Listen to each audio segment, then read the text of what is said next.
You want to talk about your week then, my man? Uh, Your well, week, your life, I guess. my life, but I suppose I'll spin into the video games that I've been playing recently that I want to put out into the world. Um, so correct me if I'm wrong, Antar. Mhm. Infinite, however you want to go by. Some people call me Nate now. That's hilarious. Um, you played Disco Elysium, correct? Yeah, yeah, yeah. You were there for most of it. I couldn't remember if I was there or not. So, Yeah.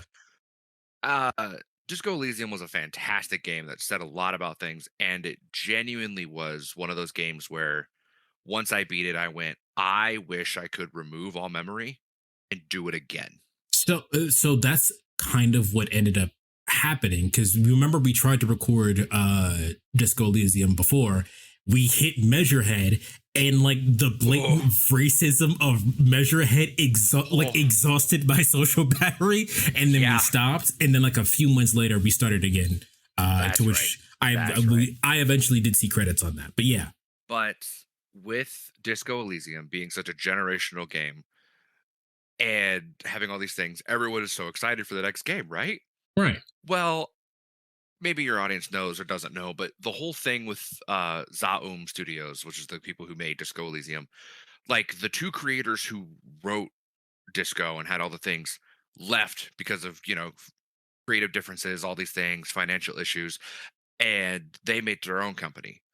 Well, then the writers who weren't those two went off and split it off into another company.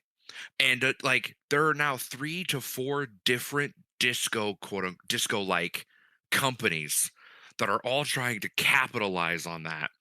So recently we had the game come out, Zero Parades for Dead Spies, which is by Zaum, and it is an interesting take of disco stuff, but you start the game off, and much like disco, where you're in this infinite void, and your own system is talking to you and calling you names and shit talking you. Did they call you It a fucking communist?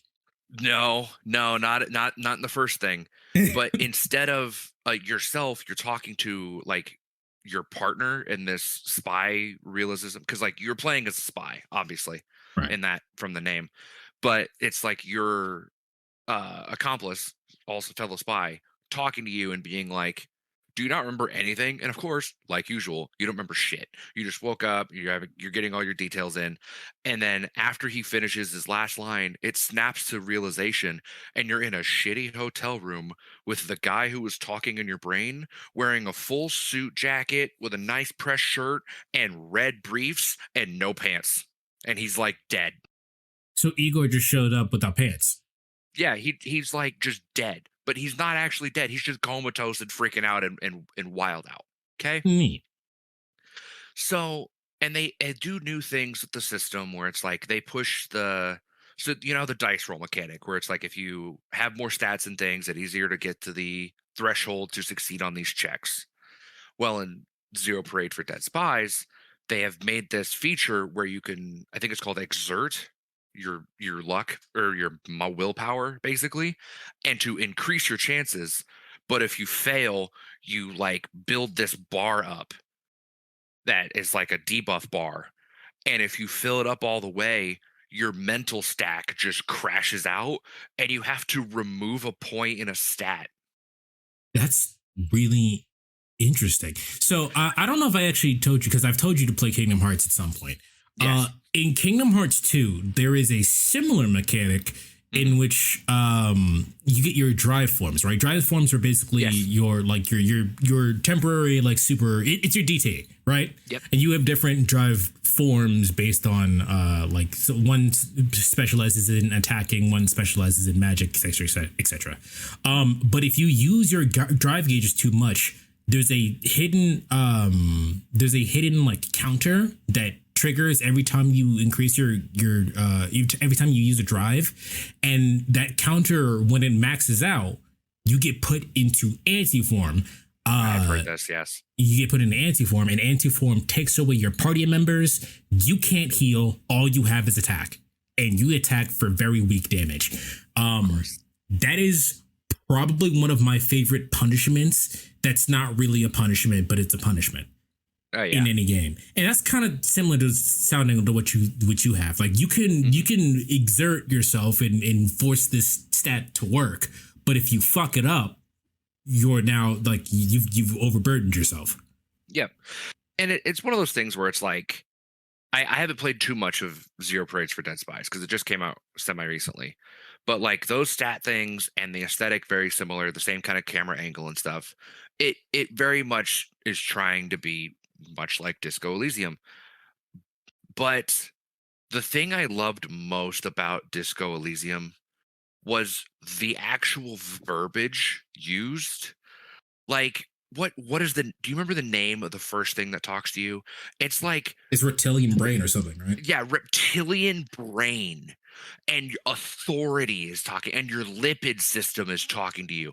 I haven't ran into something like that yet in Zero Parades that I'm like the verbiage and the words you're using aren't big making me go, "Oh my god, that's such a perfect usage of that."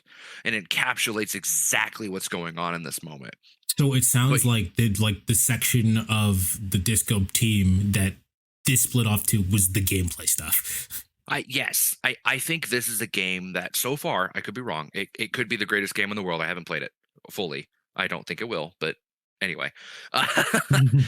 uh it seems like this is the writing is a little weaker, but the style and gameplay is going to be much more interesting. As with all things, sometimes the double A or indie developers make a game that is way more enjoyable than the triple A. Sure. And that's where I want to talk about a game called Esoteric Ebb. Okay. So I feel like I'm talking about Disco Likes a lot, but this is the one. So this guy decided, I think his name is Christopher Bodegard or something like that. He decided, all right, cool. After the whole split of everything's and all the companies, I want to make my own game of disco style, but it's D&D. Okay? All right. So you play as a nameless cleric who just wakes up in a bottom of uh like a dead house. And it's like, "Oh yeah, I don't know who I am or what's my name or any of that. I just know that I was here for like a bombing of a tea shop What and the hell? that's it." And then much like disco, immediately your body starts talking to you and strength's like, "Hey dude, you got blown the fuck up." Like that's like the exact line it says. He's like, "Dude, you got blown the fuck up." And Constitution's like, "Yeah, I agree. You're kind of messed up right now." And your charisma's like, "But you could spin it into a charming story about how you got all those scars to all the ladies." Like literally, they're all talking to themselves inside of you.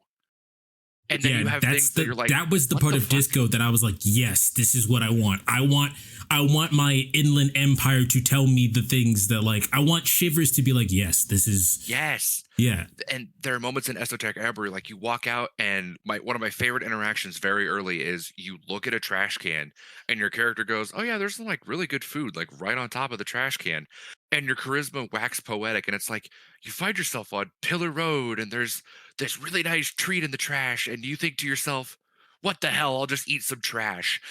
Immediately, strength goes, "No, no, no, you're not eating from the fucking trash." Like the exact line again is you are not eating from that fucking trash can. That Like sounds that's no like having fun with the voices that are like narrating to you is what I was missing from Baldur's Gate, because I've tried to yeah, yeah, start yeah. Baldur's Gate like 3 times and like it's just not clicking for me, and I think it's because I played Disco Elysium first, and I keep going. I'm having like I had the same issue with Monster Hunter. Like every time I play Monster Hunter, I Yeah. go, "This isn't Devil May Cry."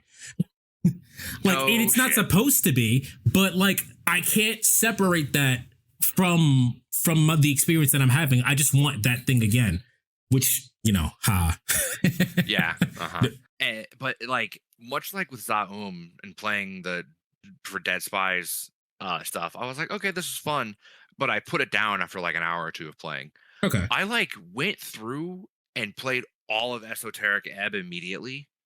And then I kind of want to do a different playthrough with different stats. right. And much like what you're talking about, it's like I don't play a game immediately afterwards.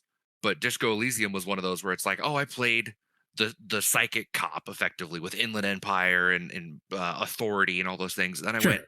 well, what if I played a dexterous cop that was also communist? But like you at the very beginning you choose like, oh, am I going to be a charisma based cleric and talking my ass off and all that, or am I going to be an intelligence or strength brawly booth? And all, unlike Disco where it's like you're here to solve crime and that's it, once you solve it you've solved the whole thing, and there's some like little side things every so often. Esoteric Ebb has literal side quests that also diverge into the main plot. Like, not a big spoiler, you find out that you're not just here to figure out why a tea shop exploded. You're also here to make sure an election goes right because it's the first election ever here. Huh. All right, And then. you could also just go, hey, by the way, I'm putting my name in the running. Oh, what the fuck? Okay. Yeah, like there's several different people you can back, or if you're a charisma based, you could just go, nah, I want the town to vote for me to be mayor or king or whatever it is, and it's just like Suddenly, metaphor. it's like metaphor, but it's so fun and unique, and not even mentioning the D&D stuff that comes along with it. Like you're a cleric, you get to cast spells, they give you buffs much like the random equipment you'd put on in Disco. Like if you're carrying a bag, it gave you +1 to mechanics and it let you pick up garbage bottles. You could cast bless or remove curse or things in this game, and then people go, hey, you're really cool, and like open up a side quest. It is such a unique and open-ended thing, not to mention that there's party members. Oh, You could go around, and I know of at least two. I don't remember if there's more right now, but like you go around and you're talking to one of the factions, and it's a bunch of goblins hanging out like in the Undercity, effectively. And the queen goes, "Oh, hey, you goblin, help him get into the tea shop that blew up." And he's like, "God damn it, do I really have to work with this guy? Like I just dug him out of the water. He was dead." And they're like, "Yeah, yeah, you do." And they're like, "God damn it." And like, not only are you talking to yourself and the world, you're talking to another person, much like Kim I was gonna say, from is it like Disco. is it like exactly like Kim? Like this person's here when he's just solid, or is it like this person has like is another stat? They are another stat. Like I think the goblin's name is Snell or like Shell or something like that. Yeah. But he actually has dialogue that pushes you in different directions than the other party member. If you go to the same room, if Okay. you go to the same thing and do the same check, he will say something different than the other party member will. In fact, it's like much like a human being, they have different knowledge of the world and who to talk to and different ways to solve a quest. It's incredible. And I'm like, what a great ass game. So my the all important question, which is whether I play this to stream or if I just play this for myself, is this game voice acted? Yes. Is it fully voice acted? I think so. I don't remember right away if it's not. Hold Okay. on, I'm googling. Because voice acting is fine. Like I can, but like I play visual novels every once in a while, and reading for 3 hours at a time is a lot. Okay, no, it is not. It is not fully voiced. So no. Okay, it's not fully voiced, but it is voice acted. I So, believe there are some voices things that happen in the thing, but not really. okay, so as long as the characters, as long as I don't have to make up a voice for every character, I'm good. Yeah, currently Esoteric Ebb has over 750,000 words. That's a lot of words. So it's not like Disco where it had over several million. But yeah, there's not enough voicing to do everything for you. Okay. I would honestly assume that you would just do most of it, if not all of it. Okay, like I can do the narration, I can do, but the thing that fucks me up when it comes to like doing streams is that I have to make a different voice for every character, and I that know, that sucks, don't it? that's a lot of like choice fatigue. On top of the fact that like I have to remember what all of it is, and then I have to like perform the voice, and it's a lot. It's a fucking Yeah. So that No. but if I really just have like the narrate and every once in a while give the odd voice for a random Joe I don't Schmo know. over in the Yeah. corner. It's been like I played through this twice immediately, but it's been probably 2 months since I played it. Now I'm concerned that there's none, and I don't want to lie to you. I'm sure there's Like some. I don't want you to be like, oh yeah, I've only had to do a little bit, and then you boot it up and there's like nothing. I would feel Yeah. like such an asshole. So I would double check my work. Sure. But I will say though, even if you don't play it for stream, I would absolutely give it a glance while you're in it because it's so well written. The story's phenomenal, not to mention the other quests and stuff that are going on with these people. It's such a unique game made by one guy, That's wild. Okay.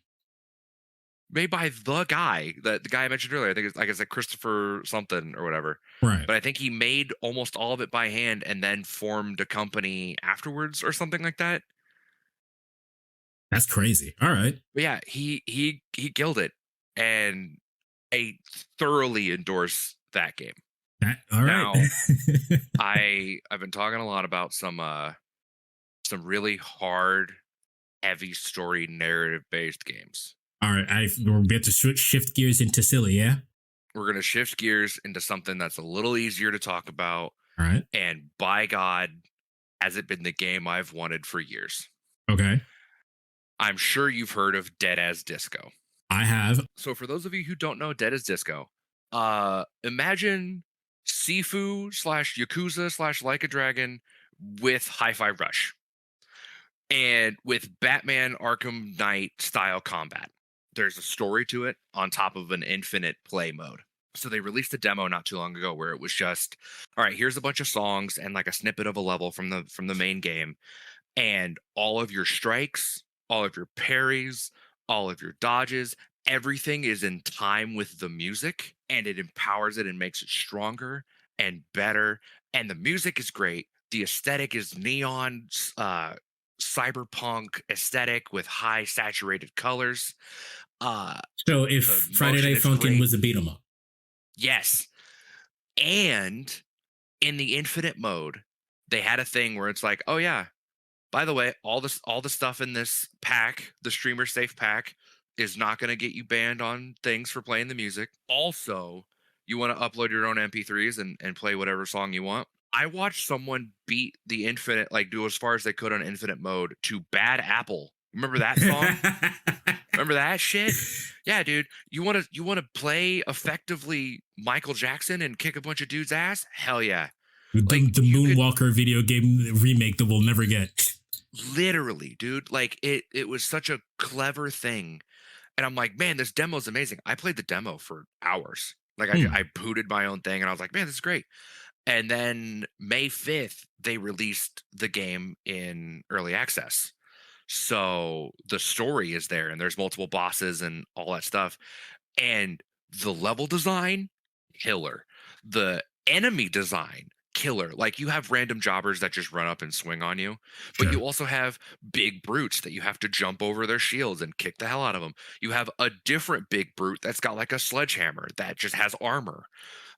You have an assassin ranger kind of thing that like stays in the back and just shoots guns at you. Not to mention the bosses. They have DMC style cinematography leading up into the boss fight, and then you're playing like a Hi-Fi Rush boss fight. It's Bro. an incredible game, and it's safe to play for stream. Yeah, that's the biggest thing right there. Yeah, and God, it's so good. Yeah, so like the biggest thing that I don't really care too much about music because music, Yeah. because of Metallica, music has been really weird in terms of copyright. So generally speaking, if I get copyright claim for music, as long as it doesn't like take the video off of YouTube, I don't really care. Truth, truth. Um, especially if it's like from like content creators, like the nerd from people from the nerdcore scene. Like I want them to get their money. It was already hard enough to be a creator in general. They should be paid for the stuff if that gets claimed on there. So I'm less worried about that. But the fact that like all the stuff is like something that I could like as a creator I could do without worry, that's fucking awesome. And then on top of that, like if I just want to like I don't know, maybe I want to play Through the Fire and the Flames and beat people up to it. Like I'm sure I like did. dog, listen. I know you just have a playlist because I know you do because I do. Yeah. You have a playlist that's just a playlist that you would like beat niggas up to. I literally, it's called hit 'em music. Yeah. Oh yeah. So I have just a playlist for sure. put that fucking playlist in there into the game. Just go crazy. And I know I said it earlier, and it's like the game's all about the beat, right? Hmm. But I just want to once again emphasize this. He nods his head to the beat. He snaps to the beat. He dodges. He counters. The Charlie Disco is the main character's name, by the way. Charlie Disco is Yeah, lots of disco today. That's what we're calling him. But like he dodges. The bosses dodge to the beat. They dance to the beat. They attack to the beat. Like it if you want to feel music and the like you were saying, those moments when you're walking around listening to those gangster music and you're like, oh man, I wish a motherfucker would come out so I could beat that ass. This is that game.